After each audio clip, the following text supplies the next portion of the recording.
Hey everybody, welcome back. It is Monday, July 9th, first day of class. I hope everyone received my emails, have logged onto the D2L site, and have checked out some of the videos that I posted from yesterday, as well as read over the syllabus. One quick thing, some people have emailed me asking about the time in which things are due. On the syllabus and in my videos I said 9 p.m. However, on some of the assignment sheets it says 9 a.m. It is all 9 p.m. Those assignment sheets are incorrect. I was going back and forth when I was creating this class about things in the morning and things in the afternoon, and those I had made, I guess, prior to changing to 9 p.m., and I never changed them back. So everything is 9 p.m., just so we know. I wanted to talk today just a little bit about some intro to the methods and some things that you will encounter in chapters 1, 2, and 3, which is what you're reading for this week. So in chapter 1, it lays out really what is research and what are the different philosophies and thoughts of research. And I think it's really important that I just talk real briefly here about what quantitative research is and what qualitative research is. And then the other, of course, is mixed methods, which is a combination of the two. So when you're thinking about quantitative research and qualitative research, you're really thinking of the difference between both a worldview as well as a different set of methodological tools. All right, so in terms of the worldview, and you'll read about this, and it's on the PowerPoint, there's different assumptions that are made. So, for example, quantitative researchers assume that there is a singular truth in the world, a truth with a capital T, that is objective and outside of context. And it is our job as a researcher or a scientist. Quantitative scholars take on, we call themselves social scientists, okay, or behavioral scientists, or hard scientists, depending on what kind of work they're doing.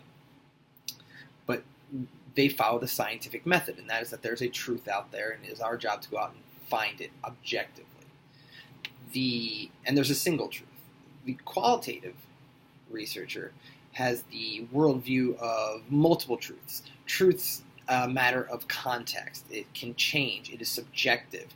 It is contextual, if you will.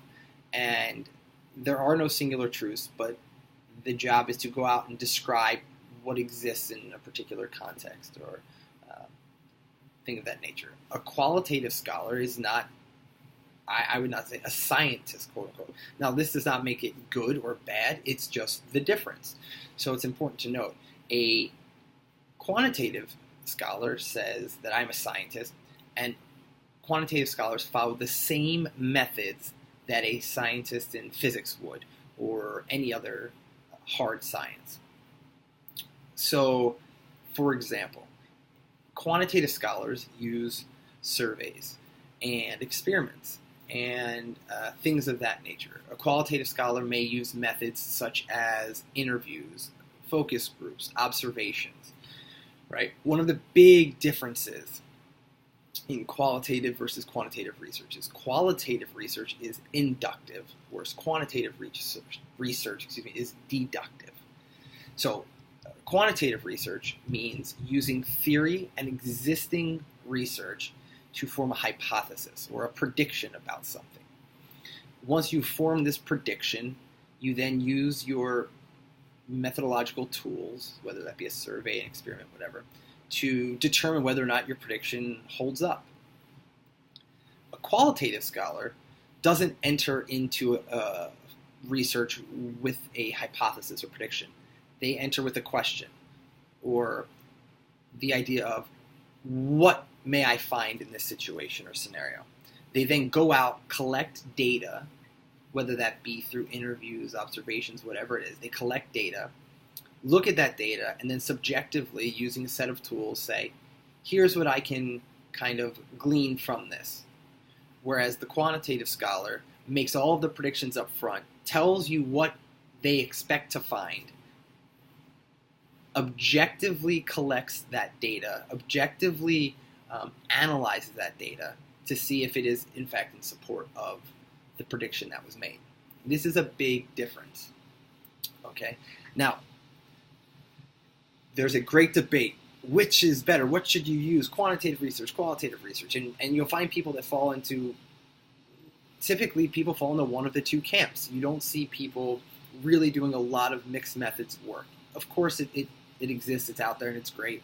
But there's not a lot of people that do it. There's not a lot of people that are trained equally. Normally, you really focus on one type of methodology. For example, I am most certainly a quantitative researcher. That's how I was trained mostly, and that's what I'm kind of comfortable doing and kind of my worldview, if you will. Many of my colleagues in the communications media department are qualitative scholars, though. I'd say the vast majority, actually, are qualitative scholars. So the question is, which one to use and when? The true answer is you let your question dictate your methods. Okay?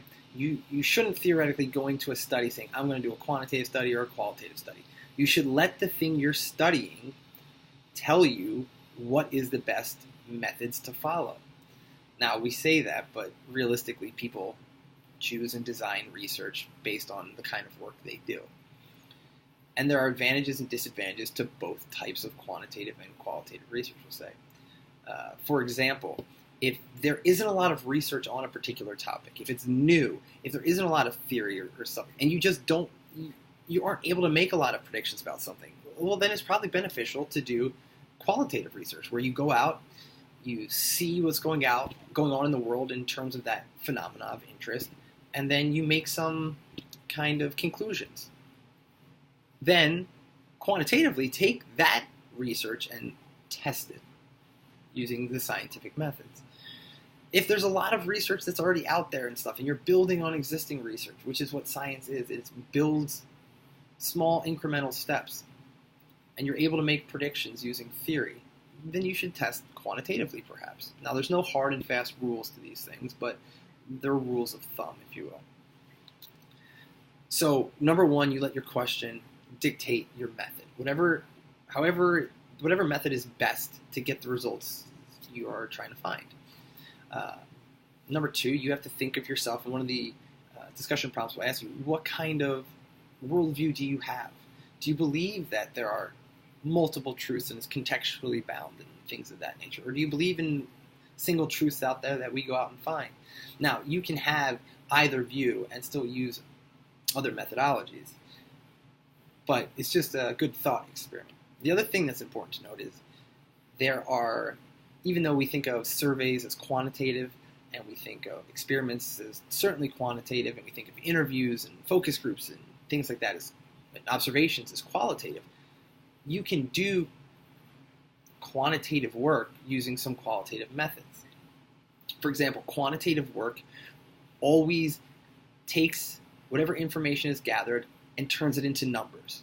We then take those numbers and we run statistics on them to give us some more numbers, which we then assign words or meaning to. Okay? Qualitative scholars don't do that. They take words, they textually analyze those words, and they keep it in words. Everything that a quantitative scholar does is using numbers. So you say, well, how can you do this? And what does that look like in different cases? And as the semester goes on, we'll talk more about all those things. But even a qualitative method, per se, such as an interview, I, as a quantitative scholar, could do an interview. And a qualitative scholar would take the words said, look at them through some type of theoretical lens, and then come up with some conclusion. As a quantitative scholar, I would take those words and I would assign value to them in some way.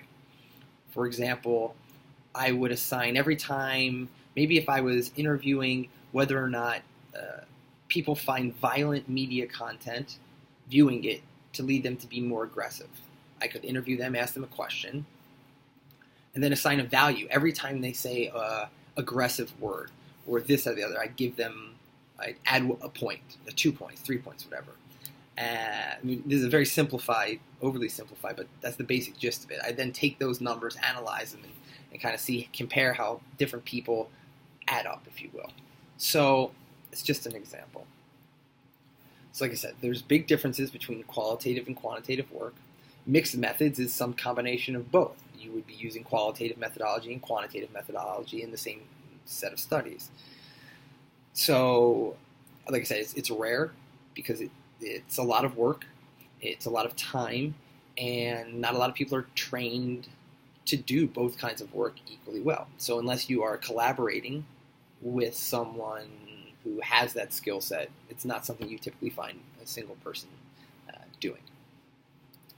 So that's kind of just a basic lesson that I wanted to talk about for the first day here, and that will be reflected in the readings from today and this week and other things like that. I will be posting more videos as the week goes on, following along with stuff we do in the book and what have you. All right, have a good one.